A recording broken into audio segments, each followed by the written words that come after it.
Hello, welcome to the Phoenix Water Conservation Institute. This is Lesson 3 of your Phoenix Water Wrangler Volunteer Training. Lesson 3 is about exploring the history of water.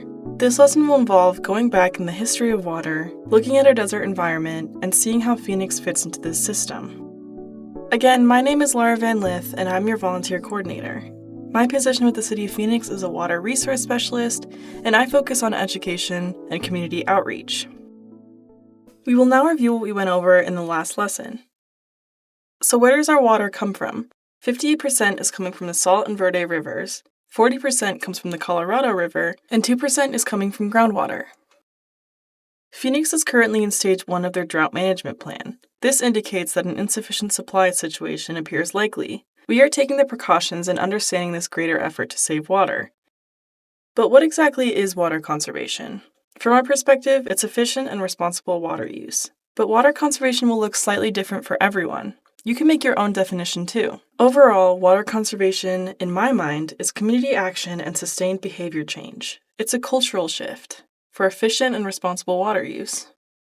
This slide has a whole lot jammed into one, but it's a good way to answer, how can you save water? And what are we going to share with the public when we do outreach and education events? We have a ton of resources. The Save Water Pledge, our incentive programs, the residential and non-residential efficiency consultations, and so much more. Our website alone is filled with so many tools and resources you need to save water where it applies and makes sense to you. I strongly encourage you to go to the website at Phoenix.gov/savewater to get a head start in exploring our resources, so you're prepared to share with others. On to the new material. We're going to talk about the wild history of Western water. So as you most likely know, we live in the Sonoran Desert. In the Sonoran Desert, we sometimes see water and we very oftentimes see sunshine. In general, we have 2 rainy seasons in the year, summer and winter. We have a pretty big range on what to expect for precipitation. On average, we can see around 6 inches of rain each year in Phoenix. But we all know how much this can fluctuate. Whether we're experiencing a La Niña or an El Niño year will have an effect on how much rain we see. These are climate patterns in the Pacific. We also have an abundance of sunshine, over 300 sunny days and an average high of 104 degrees Fahrenheit. But it can also get very cold at night in the desert with an average low of 40 degrees Fahrenheit. That's a lot of variability. So how do we adapt to all of this? Just like wild animals, we also adapt to survive. When we deal with the challenges of not having enough water most of the time, or unexpected occurrences of getting way more water than we're used to, we adapt by building ways to contain or gradually use that water. So we have adapted to live in the desert in a variety of ways. Dams, for example, may not be super great for the fish, but they are essential for how we're currently living. We need dams for public safety, a reliable water supply, and overall management. We build dams to hold water safely, and we build canals to carry that water from the dam to another place, like a treatment plant. We also have technologies like irrigation for farming and AC, which we all know we really need here. Even something as simple as clothing or hats are a part of human adaptation. Humans are like builders. Like beavers and ants, we can change our habitat to make it more suitable for living. Now, looking at the history of water and how we have adapted over time, the original people in our lands lived in the Salt River Valley and are now known as the Pima and Maricopa tribes. These peoples have significant interactions with water, where they actually made the earliest canals and adaptation to water availability.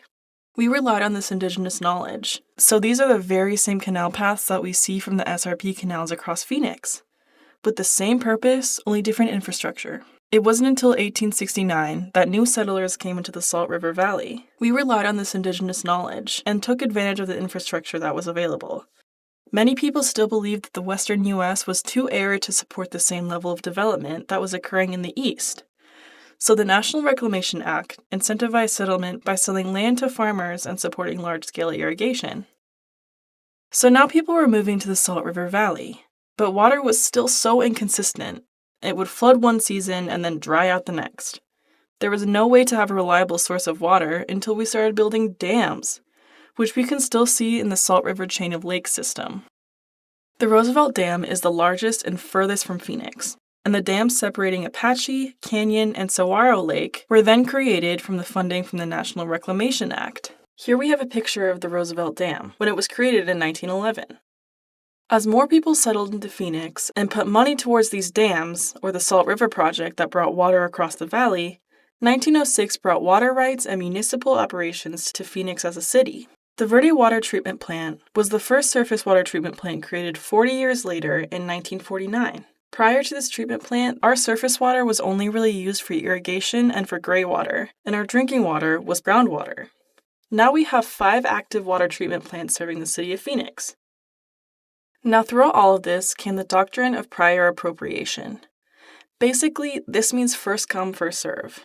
But not who has been here for thousands of years. It's actually who claimed the water first since the legal doctrine was passed, so it left out indigenous communities. But generally speaking, you cannot get new water rights in the Southwest US. All water is already spoken for. In Phoenix, we're grateful to have access to the water that we do have and to be able to lease water from other people who have that right. We rely on the Salt River Project to provide part of Phoenix with salt and Verde River water. Here is their service area on the top left, as well as the canals you have probably seen around the city. The first official SRP canal was completed in 1868. We also have newer infrastructure. CAP, or the Central Arizona Project, was a huge canal built in 1980. It brings water all the way from the northwestern end of the state by Lake Havasu and travels all the way down past Tucson. It's a huge canal, a huge project, and it carries all of our Colorado River water. Now, the Groundwater Management Act was passed around the same time that we got access to CAP. AMAs govern the way groundwater is used within that area. Now, some other areas of the state are not within an AMA, but if they are, groundwater pumping is restricted and regulated. AMAs also ensure that these areas have a 100-year water supply. Irrigation non-expansion areas also make up some parts of the state, which give some level of groundwater regulation. Today, there are only 7 AMAs: Prescott, Phoenix, Pinal, Tucson, Santa Cruz, Douglas, and Wilcox. This is super important in Phoenix because water providers within the Phoenix AMA must demonstrate a 100-year water supply. So City of Phoenix Water is a designated assured water supplier. That means we have guaranteed 100 years of water supply to meet the current needs and projected needs of customer demands. And that touches on where the City of Phoenix Water fits into all of this Western water management. Like a typical civics lesson, it starts at the federal level. The Bureau of Reclamation is the most influential agency, as they are responsible for managing hydroelectric power generation services that are critical to human health and safety. In general, they manage our reservoirs and our dams. Because of that, they also manage who gets water out of these reservoirs and dams. At the state level, we have the Arizona Department of Water Resources. They have a shared responsibility to make sure the Groundwater Management Act is successful, including managing AMAs and management plans for every one of those, monitoring for compliance, making sure people have their 100-year water supply, and so on. At the local level, there are management ladders of its own. It can get tricky, but if you think about the City of Phoenix is a water provider, but is also a water user and a customer into the Central Arizona Project and the Salt River Project. We call these wholesale water providers. It's a really complex web of connections, but this is the base of Western water management and how Phoenix fits into this. And this concludes the 3rd lesson of the Phoenix Water Wrangler Volunteer Training. In the next lesson, we'll talk more about water resources and really dive deep on what the City of Phoenix does with these resources. See you next time.